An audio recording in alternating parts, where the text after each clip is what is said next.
Hi everybody, welcome or welcome back to another video. My name is Charlotte and I like to read a little bit, sometimes like a book or two, and I bring you guys along with me on the journey. And now I have, like the rest of the internet, decided that I want to make a 2026 TBR. So I have picked 26 books that I am hoping that I am going to read in 2026. You got that one correctly, didn't you? Because there are 2026, that's not that many.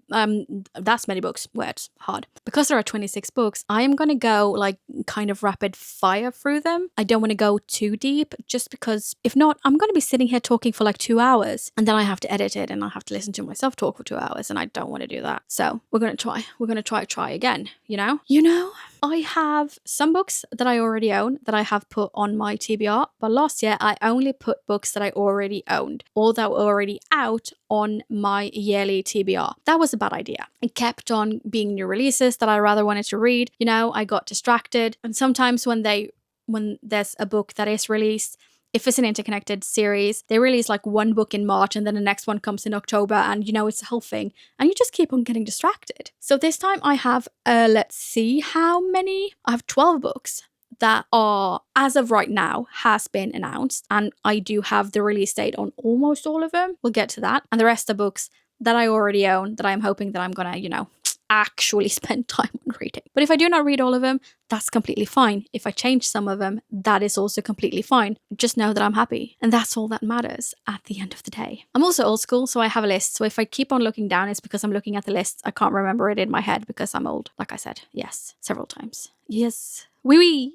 Now the first book is book number 5 in the Vancouver Storm series. Words are hard. It's my second language. The Wild Card. All I know about this one is that it is single dad. He is the coach for the Vancouver Storms, and she is the owner's daughter. So technically it's boss's daughter, work romance, because she starts working for the team as well. But you had me at single dad. I didn't really need anything else. Now, have I read the first 4? No, I haven't. I read book 1 and 2. Did I like them? I adored book 1. I didn't really like book 2. I have book 3. I have debated starting it several times. I read the blurb. The blurb kind of confused me a little bit, so I just put it back on the shelf. I haven't even looked at what the 4th one is about. But I heard single dad and I came running. I was like, bitch, hold my bag. And I just went for it. And that's kind of all she wrote, That comes out on February 3rd. So I don't have, as of right now, any books that are coming out in January that I want to read. Who knows?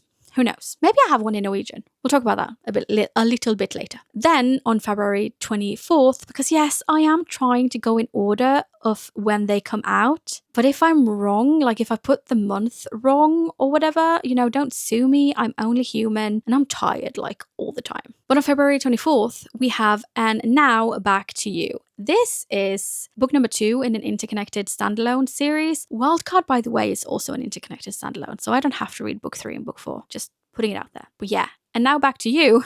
That is an interconnected standalone. It's the second book in the First Time Caller series that I do not really remember the name of the series. Have I read First Time Caller? No, I have not. But I have it in my head that I am going to read it for Valentine's Day, and I've had that in my head since like the end of February, because I was not doing well in February. I was waiting for my operation and life was just not, thriving, so I didn't read it, and everybody said it was the perfect book to read around Valentine's Day, so I've just been patiently waiting for Valentine's Day to come back around so I can read it. And then on the 24th, I can read And Now Back to You. This is a TV station. They are both weather people, I think. I think both of them are like, and if you look over here with a green screen, but don't quote me on that. I think they are. Like I said, don't quote me on it. And she needs help nailing an assignment, and the assignment is not her, from what I understand, and he needs help just getting fun back into his life. So they make like this deal, I'll scratch your back, you scratch mine type of thingy. So it's a work romance, probably some forced proximity, probably hopefully some banter. I hope that they have the type of banter that people have that don't really, like, they like each other but they don't like each other. Like there's tension there but they don't really know what to do with it. I don't know how to explain it. I'm hoping for that type of tension, but I might be wrong. Who knows? Well, maybe you know. Maybe you've had an arc and you read it. If you have, please tell me that it's good. If not, keep it to yourself. Thank you very much. In her own league, Liz Tom Fordy. Oh, I am so excited to read that one. It comes out on March 3rd. This is a standalone book, but Monty, that is the MMC from this book, you meet him first in the Windy City series. I think technically you meet him in the third book because he is the coach for the baseball team. And book 3 and book 4 are by the Rhodes brothers. Is it Rhodes? I think that's the name, and they play on the baseball team. Malachi is my favorite. He's in book 3 and his wife, girlfriend, whatever she ends up being at the end, it's Monty is her dad. So you do not have to read the Windy City series to read In Her Own League because it is set as a complete standalone, but a lot of us really want to do it because we read the Windy City series, and the Windy City series is what got me back into reading. I didn't jump straight to romantasy like a lot of people did. No harm. But I read Mile High and was like, this is it. This is what I need in life. And I was very happy. I was just very happy. Very happy, very content. Yes, oui. This is one of the books that I don't know anything about. I don't know anything. I know it's Monty, that is the MMC. I do not know the name of the FMC simply because I don't want to. I've avoided everything. People that talked about it on TikTok, people that has, mentioned it. I don't talk about it. I don't want to know anything about it. I want to go in completely blind because I don't want to put any expectations on this book, on what it's about where it's going. I don't want any expectations because my expectations are what ruin a book. It's not often, well, sometimes I think the book is trash, even if I don't have any expectations. But sometimes a good book gets ruined by my expectations, and that's not the book's fault. It's not the author's fault. It's my fault because I've put the expectations on it, right? So this is one of the ones that I just don't want to know. I just want to know anything before I start reading it because I love this series so much. Going in completely blindly. And that's sadly something you're going to hear more later on. Mistakes were made. And I don't mean going in blindly. I mean the second book in the Lake of the Stories universe by Lucy Score. The first one is Story of My Life. And now we have Mistakes Were Made. This one is about Zoe and Gabe. She used to be a hotshot in Manhattan, and now she's shunned because apparently in Manhattan they can be like, no, you're not welcome anymore. Bye-bye. And that's what they did to her. I don't really know how things work in Manhattan, but that's the vibe I'm getting. She decides to move to this small town where her best friend moved in the first book and try and figure out life. I think she's the publicist. I think Zoe is the publicist. Yes. And the FMC from the first book is the author. So she's kind of just hoping that her next book is going to be like a big, big hit because Zoe is, she's broke. And in my head, she is the type of broke that is this close to selling feet pics on OnlyFans because she doesn't really have any other means. You know what I mean? And then you have Gabe. I remember Gabe from the first book. I remember thinking that he was really cute and sweet. So I'm hoping that he's going to be really cute and sweet. Maybe a little freak. Yes. Wee. Don't know anything else about it. Don't really want to know much more about it. It's a small town. The first one was hysterical. I really enjoyed it. So I'm hoping that I'm really going to enjoy this one as well. If not, sucks to be me, I guess. Game On by Nevessa Allen. I think it's Nevessa. Miss Allen by Miss Allen. Yes. That's my favorite word today. Yes. Oui. This one comes out on March 31st. It's the third book in the Into the Darkness series. This one is about Taylor. I cannot remember her name. Doesn't really matter. This one is a dark romance. So please check your trigger warnings if you want to read it. It's also an interconnected standalone. You do not need to read the first two to read this one. But this one has, from what I can remember, it has kidnapping, it has a morally grey MMC, black cat FMC, fake dating, I think rom-com. Don't quote me on that one. But yeah, kidnapping and deals, a lot of shit going down. I loved Lights Out. I enjoyed Caught Up. Not as much as Lights Out, but once again, here it is, the expectations. I had expectations that Caught Up was going to be just as funny as I found Lights Out. And when it didn't turn out to be that funny, I was disappointed. But that's not the author's fault, it's my fault for having expectations. So I'm trying to not have any expectations for this one, but I am hoping that this one is also going to be funny because even though it's dark romance, at least Lights Out were on the lighter side of dark romance. I don't know how dark she's going to go with Taylor, but it is fake dating, and I think she is also the daughter of someone you don't want to fuck with. So Taylor has really put himself in a position. I think he's also like a doctor. No, he works on Wall Street. In my head, he looks like a douche. That's my point. On the 31st, on March 31st, I do know how to speak, I promise you. We also get The Night We Met by Abby Jimenez. I have not read the first one, which is Say You Remember Me, but I'm planning on reading it. I am planning on reading that one before I read this one. But if I don't get to it, I'm just going to skip it. I'm going to jump straight to The Night We Met, because this one is about Larissa and Chris. Larissa and Chris have, like, this is a book where like a split second decision kind of shapes your life. She has a decision to like get into two different cars to go home from a concert. She gets into the car and she meets the perfect man. The problem is the perfect man isn't her boyfriend, but it's her boyfriend's best friend. And he is also utterly smitten by her, but he's not going to do anything about that, because then he will hurt his best friend and he will, ruin a friendship in the process, and nobody wants to do that. So yeah, this is going to be a shit show. Hopefully. No, not hopefully. Because nobody wants a shit show. Well, maybe. We'll figure it out. Anywho, I am super excited to read that one, and either Say You Remember Me or The Night We Met will be my first Abby Jimenez book. I also just want to say that if it is based off the song The Night We Met, the one from 13 Reasons Why, I have a feeling that this is going to be emotionally disturbing for me. On to the next one. Oh, the next one is one that I do not know how to write.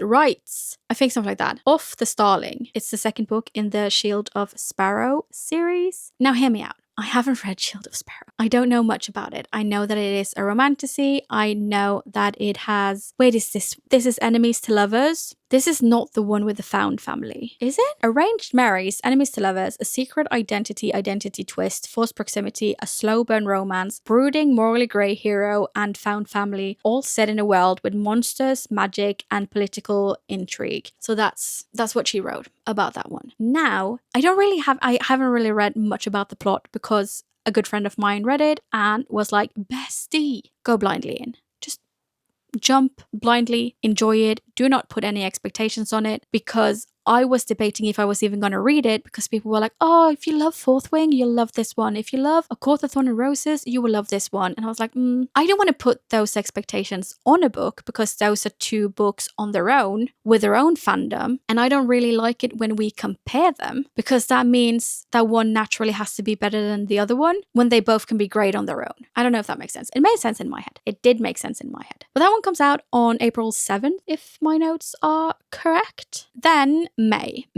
It's not going to be as hectic, but it's going to be hectic enough. On May 5th, we have The Daisy Chain Flower Shop, which is the 6th and, from what I understand, final book in the Dream Harbor series. Interconnected standalone. You can read one without reading the other. This one is fake dating. That's kind of what I know. I know Daisy runs the flower shop, and she is convinced that she is cursed. I think partly because she does like divorce flowers and stuff like that. And it's about Elliot. And Elliot is new to town and is going through his own relationship turmoil, which I don't know if that means that he is currently in a relationship, doing long distance, or if he just got out of a relationship. The Dream Harbor series is a series that I do enjoy reading. I do have fun reading it, but I do not have the highest expectations from it. It's a cozy, small town romance, and that's kind of it. Which, yeah, in some way, shape, or form can be great on its own, but I do not have the expectations put on it that this is gonna, knock my socks off. Especially also since I didn't really enjoy the Gingerbread Bakery one that much, but that one was second chance, and in my head, their conflict could have been resolved with an email. Like, she was just being stubborn for the fun of it. I didn't like it. Yeah, so this one is about Daisy and it's about Elliot.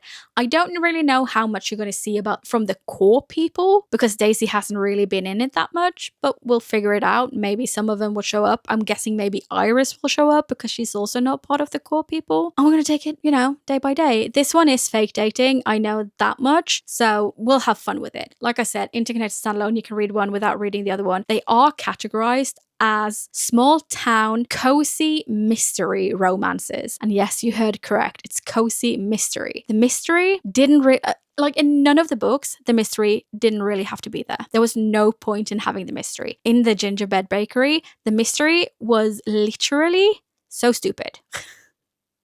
in my humble opinion. But it's an element that for some people makes it a little bit more fun. If you're one of those people, I'm happy for you. I don't really care for it, but nobody asked my opinion. So that's it. On the same day, on May 5th, we also get Furybound. Have I read Diabound? No, I haven't. But the thing is, like I said earlier in the video, I think it's coming out in Norwegian in January. Diabound, not Furybound. I think Diabound is coming out in Norwegian in January or maybe February, something like that. It's coming out pretty early on in the year if I'm not mixing up my titles. So I am debating if I'm going to read it in Norwegian, because that's kind of the thought I've had for the longest time, or if I'm going to read it in English. There's pros and cons to both of them that I'm not going to get into right now, but hopefully book number 2 will get translated pretty quickly if I decide to read it in Norwegian, just like Fourth Wing did, but only time will tell. Only time will tell. Now, Diabound is about vampires versus werewolf. Is that the one with trials? Or am I just mixing up my books completely? I apparently don't know my own code.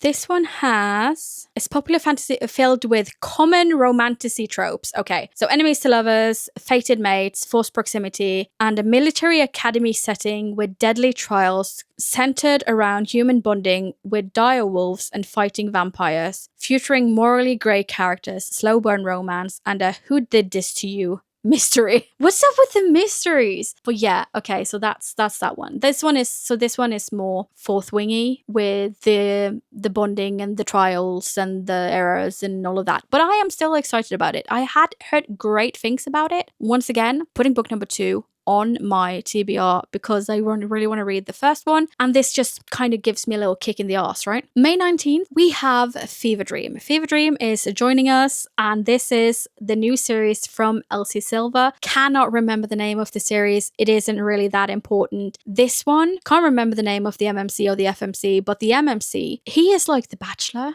If you watch The Wrong Paris on Netflix, I feel like he's that type of bachelor. He's like a yeehaw bachelor because he is a bull rider. And you would think that she is a contestant on this dating show. No, she's not. She works in production. She is also Theo Silva from the Chestnut Springs series Little Sister, and he is Theo's biggest rival. Do we need more? Do we need more? I have a feel like if you read the Chestnut Springs series, if you read Rose Hill, I mean, if you already read both of those series and the first series, like Off to the Office, Off to the Trenches, the photo booth, I can't remember the name of the series. Like if you read all of them, I haven't read the first one, but if you read all of them, or just Chestnut Springs, or just Rose Hill or whatever, I mean, I have a feeling that you will also want to read this one, right? So I am excited. I'm very excited about that one. So I don't really want to say much more. That is also one that I'm going in pretty blindly to, but I have gotten some spoilers, quote unquote, which, one of them is that he is Theo's biggest rival and she's his little sister and stuff like that. But that's kind of all I know.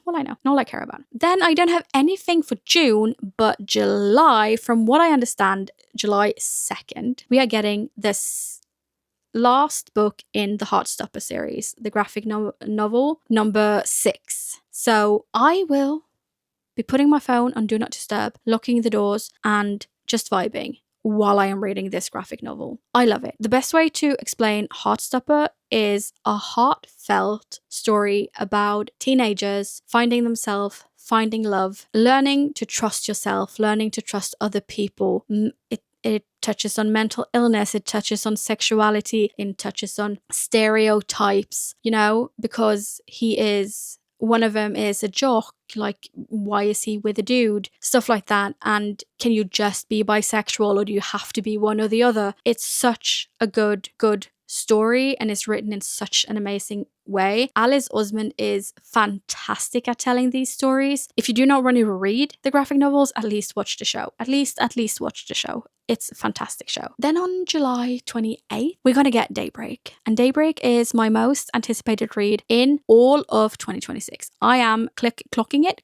I'm ticking it. I'm doing the thing right now. I'm telling you, I am so excited for this book. This is the second book in the Sorrow Song duet. So hopefully, it ends with this one. The first book is Nightshade by Autumn Woods. Now, I'm not going to tell you what, Daybreak is about, because spoilers, but Nightshade is about Sorosong University, and Ophelia is going there to try and figure out what happened when her parents died, because they died in a helicopter crash that they have said it wasn't like an accident, like a freak accident, but she thinks that her parents were killed by a specific man. And naturally, his son is the love interest. Naturally. Like, that's just natural. Naturally. The way they flirt is so cute. I just got sucked in. I loved the story. I would say no spice. I can't remember if there's like a closed door scene or if it's like you read a little bit, but it's not that graphic. Can't really remember, but like I didn't keep on reading it for the spice. I just kept on reading because I really, really loved the book. And when I first read it, I gave it a 4.5, I think, but it's a 5-star read. I've kept on thinking about it throughout the year. I'm mad that I already read it because I have to wait so long until I get to read this next book, but I might reread it before the next book comes out, even though I'm not a big rereader because there's so much else I really want to read. So I have a hard time rereading, but that's a different story. But yeah, that is also one day when my phone is going to go on Do Not Disturb and I'm going to lock the door and I'm just going to, go into my little cocoon and not come out. Now we are over to book number 13 and 14, which is Crosscheck and Weak Side by Chelsea Curto. This is book number 6 and 7, I think. 6 and 7 in the DC Star series. One of them is Grant's book and one of them is Ethan's book. And once again, this is one of my favorite series. Like the Windy City series, I don't want to know anything about these books. I don't want to know anything about anyone. I want to go in blindly. I started doing it with the second book, which is Power Play. I went in blindly and I had such a good time. And one of the tropes actually really surprised me when it happened in the book. So that's kind of the vibe I've been going with these. And I just kept on, going. But what I do know is that I think it's Grant's book. That is reverse age gap, I believe. I think she's older, he's younger. She's a coach for a different team, which I think he is afraid that's going to kind of fuck up their dynamic. That's kind of hinting to it in Sin Bin, which is the 5th book. No, the 6th book. Wait, it's the 5th book. It's the 5th in Sin Bin, which is the 5th book, because Grant is the big brother of Hannah, who is the FMC in Sin Bin. But anywho, I think he's the one that is hooking up with a different coach. And then there's Ethan, and Ethan has the accidental pregnancy trope. Those are the only two things I know about the books, and that's kind of how I want to keep it because I don't really want to know anything more. I think knowing that it is an accidental pregnancy trope is a good thing because I know a lot of people hate that trope. They can't really stand it. They think it's a trope that you should just kind of throw in the trash and take the trash out and let it go to the dumps. I haven't really read anything that is accidental pregnancy. Wait, no, I have. I really enjoy that one. So I have high hopes. Now, hear me out. I don't have a date that these are going to be released. On Goodreads and Amazon, it says November 26th, right? But the author has said that these are placeholders and there is going to be a different date earlier in the year. When? I don't know. But I am happy to read them either way, and we're going to get both of them next year. So I'm very excited about that one. The last book that I have on this part of the TBR, which is the one where I talk about books that haven't been released yet, is Christmas Staycation by Megan Quinn. It's the 3rd book in the How My Neighbor Stole Christmas series, and this one is BKJ. Do I remember what BKJ stands for? No. I know that J stands for Junior. That's about it. That is about it. I also know that when the 2nd book ended, they revealed something. So I'm a little bit confused on how this is going to get picked up, but I'm here for it. I'm enjoying myself. The first one, How My Neighbor Stole Christmas, is kind of like a modern retelling inspired by The Grinch. The second one is inspired by Home Alone, which is called Merry Christmas, You Filthy Animal. And this one is called Christmas Staycation, which is, I don't know if Megan has told us, but from what I get, it's National Lampoon, which is also one of my favorite Christmas movies. So I am so excited about this. And I don't think when I'm recording this, that's all I know. I only know the title. I don't know the tropes. I don't know the name of the FMC. I know the FMC is going to be BKJ because that's been confirmed, but I don't know anything else. But I'm very excited about it. I'm so excited about it. Now we're going to get over to the part of the list, which is books that I kind of already own that I want to read at some point in time. Don't judge me, please. Okay. Book number 16, The Wolf King. This is another fantasy book. I don't know if it's a romantasy or if it's a fantasy, but either way, this one is about Aurora, I think her name is, and she was kidnapped a long time ago, and she's not really keen on, the arranged marriage that they have set up for her. She helps a wolf out when they are supposed to fight, and when the wolf runs away, it brings Aurora with them. So the wolf kidnaps someone that's already I don't know how that works, but 'tis the season and all of that. They have a connection. Not everybody enjoys their connection, so he tries to protect her from his enemies, from her enemies, and from his friends, because his friends is not really into this.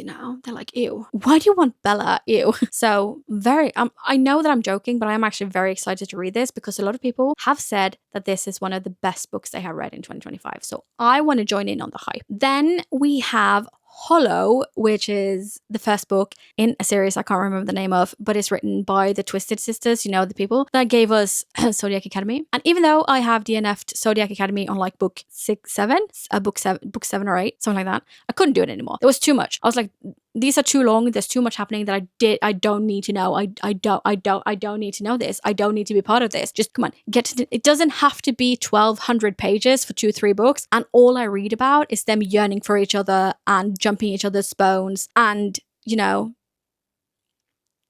But yeah, once again, fantasy book. Don't really know that much about it. I just know that I want to read it. And I've seen other people on YouTube that did DNF Zodiac Academy also really eat this one up. So I kind of just want to go in blindly. I don't want to put any expectations on it, because I did that with Zodiac Academy. I had very high expectations and I did enjoy the first books. Then it just went downhill. I didn't really see the hype at a certain point, if you catch my drift. Then we have Mad About You. This I really want to read because it is slow burn. This is said to be like the slowest of slow burn, where like there's nothing really, happens until like the last like few pages. And that's the only thing I know, but I really want to read it. That's like, I haven't read that type of slow burn I haven't read that type of slow burn before. I don't know, I want to try it. I really want to try it, which might be a bad idea, but it can also be a very good idea. Shall we see what it's about? And if I am, oh my god, this one is about Harriet. It's the most in-demand wedding photographer in town, but she doesn't believe in romance. That sucks. Loathes the idea of marriage and thinks chocolate fountains are an abomination. Okay, well, I can see that one. Chocolate fountain and a white dress could never be me. Which is why when her longtime partner proposes, she panics. Suddenly, Harriet is single and living down the hall from her ex. She needs a new apartment like yesterday. Enter Cal, a hopeless romantic who just experienced his own wedding-related disaster. Harriet and Cal are like chalk and cheese. But they go from strangers to roommate to friends. It becomes clear that they're both running from something. When Harriet's most heavily guarded secret comes to light, her world will implode. Her world implodes, and Cal, with his witty humor and gentle advice, is a surprising source of calm in the center of the storm. With her career, friendships, and reputation on the line, Harriet must finally face her past in order to take control of her future. Because if she's willing to stop playing it safe and risk everything to share her truth, real love and happiness may be waiting on the other side. I don't know, I think that sounds like a good idea. So I want to read that one. I have it on my Kindle, that's why I don't have it here. I'm going to read Slanting Towards the Sea, because I have heard that this is a great story. If it's a happily ever after, I don't really know and I don't really care. I am really interested in reading this one. I think the dynamic is fantastic in a weird way. She comes back having to take care of her father, which is very sad naturally, but then she gets welcomed in by her ex and his wife. They have a nice dynamic, but when a fourth person, because she meets someone, shows up, it ruins the dynamic, and everybody involved kind of have to take accountability for new and old wounds. So I am excited for reading Slanting Towards the Sea. I couldn't keep Lynn Painter off. this list, okay? Fake Skating. This is one of the ones that I only picked up because I know, like, it was Lynn Painter. And I really enjoyed Better Than the Movies. Like, I loved that book. Did I read nothing like the movies? No, I didn't. But, you know, you win some, you lose some. Danny and Alec were childhood sweethearts, and now they're enemies. That sucks. Moving back to Minnesota, Danny is excited to reconnect with nerdy Alec, but he's nothing like she remembered. He's the town's hockey star, and he loves it. When Danny and Alec find themselves playing the role of boyfriend and girlfriend, complicated becomes an understatement. In this town, hockey may rule, but love is about to take its place. A fake dating romance that will thaw the ice from global bestseller Lynn Painter. I love a good fake dating. I also adored, like I said, Better Than the Movies, which is also fake dating. This is young adult, from what I understand, and I'm excited for it. Who's not excited for Lynn Painter? So yeah, Fake Skating, I'm here for it. Also, Hockey Star, way to go you. Now, the next one. Okay, it's this one. It's this Bebe. It's The Songbird and the Heart of Stone. This is the third book in the Crown on Iaxia series, but it's the first one in the Shadowborn duet, because this series is split up into 3 duets. So I read the first 2 ones. I am now on to the third one. I don't really want to tell you what this one is about because it is going to be spoilery, but the first one is vampire human. This one is vampire from what I understand. And it's trials and errors. How do I explain it without spoiling it? Misha lost everything when she was forcibly turned into a vampire, including the love of the sun god to warm.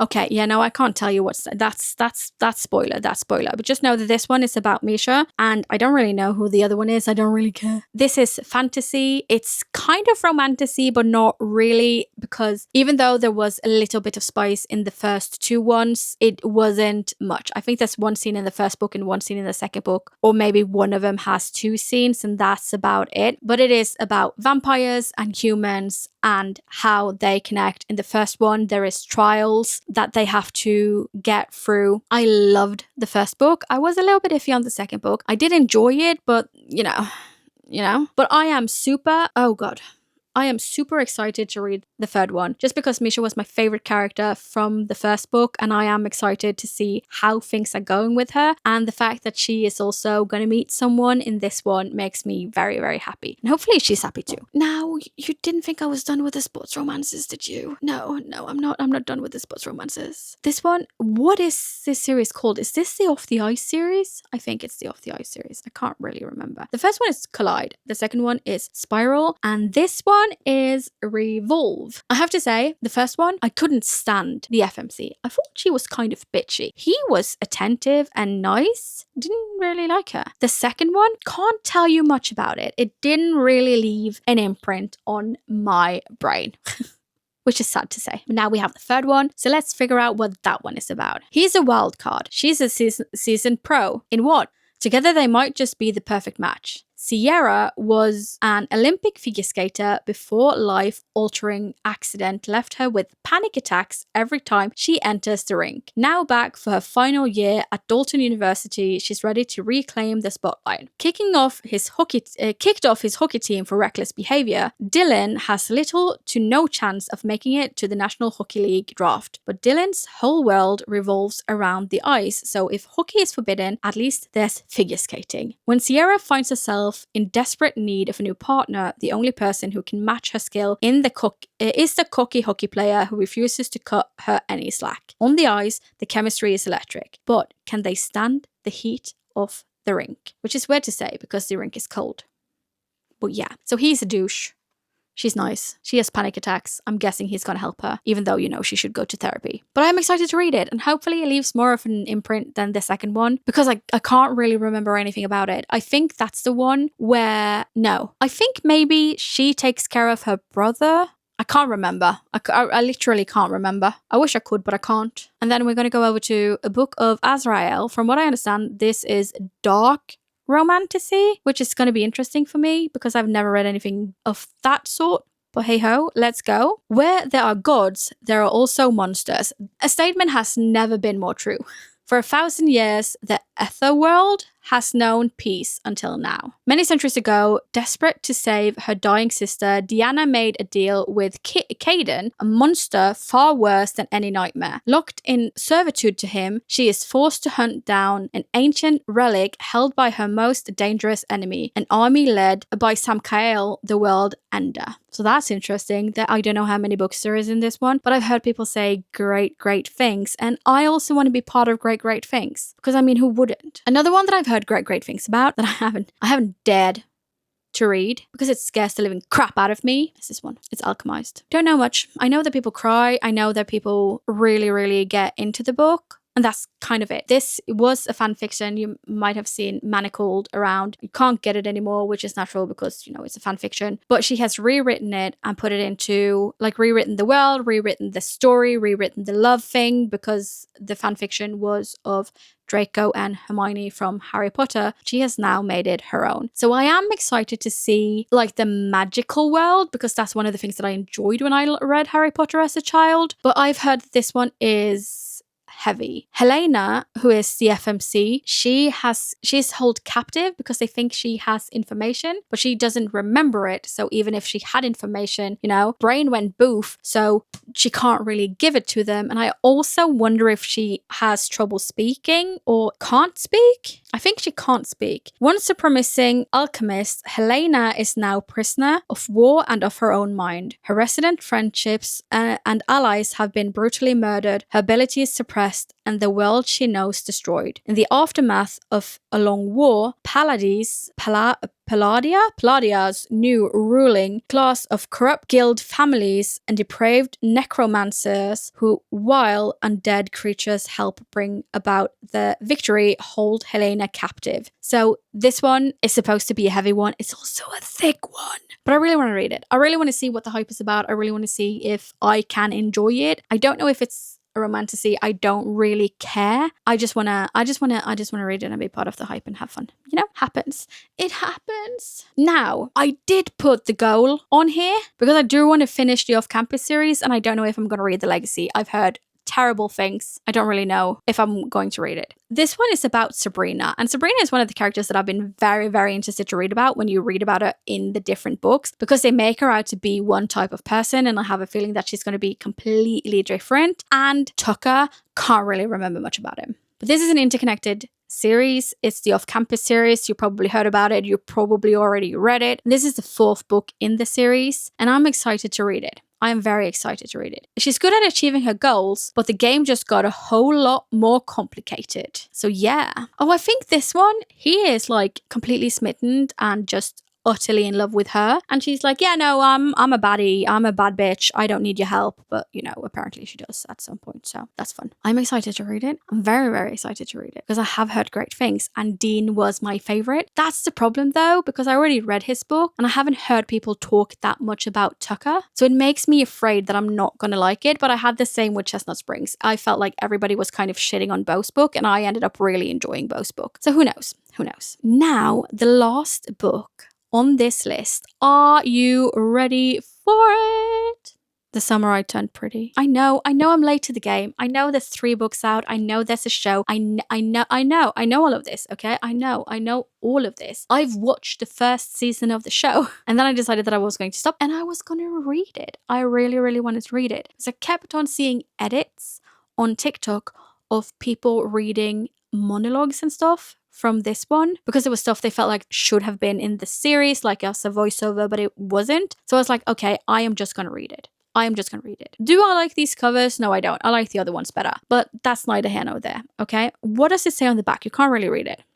Belly measures her life in summers. Everything good, everything magical happens when she heads to the beach house. It's got a swimming pool, a private beach, and Jeremiah and Conrad. Belly has known the boys since her very first summer. They've been her brother figures, her crushes, and everything in between. And everything that happened the past summer and every summer before it has all led up to this, to now. It's going to be an amazing summer, one none of them will never forget. Some summers are just designed to be pretty. This is a young adult series as well. Also one I do recommend when I have teenagers come in with their mom and they're like, I want to read the Twisted series. And I'm like, you're 12. No. And they're like, I'm not 12, I'm 14. And I'm like, it's shit the same for me. No. This is one of the series that I actually do recommend because it has a love triangle and it has, I'm guessing, kind of finding yourself, you know, all of that stuff. So a lot of the elements that people do like from the Twisted series and stuff like that were put into a young adult book. Or at least I hope so, because that's what I keep on telling people. But yeah, that was my list. That was every book that I want to read in 2026. Well, I mean, I want to read more books, but those are like not my priority TBR, but those are the books that I'm hoping that I'm going to get through, and we'll see at the end how many I got through. Don't ask how many I got through in 2025 because I haven't checked, but I have a feeling it's not that many. It's not that many. It should be, but it's not. So yeah, what is on your 2026 TBR? Do you have any new releases that you think other people would enjoy? Please put it in the comment section. And yeah, welcome to my cabin office. I'm going to be filming a little bit more down here. I am going to put stuff on the wall and maybe change the curtains because the curtains are dead ugly. Yeah. Thank you guys so much for spending some of your precious time with me. I really, really do appreciate it. And hopefully I will see you all in the next one. Bye-bye.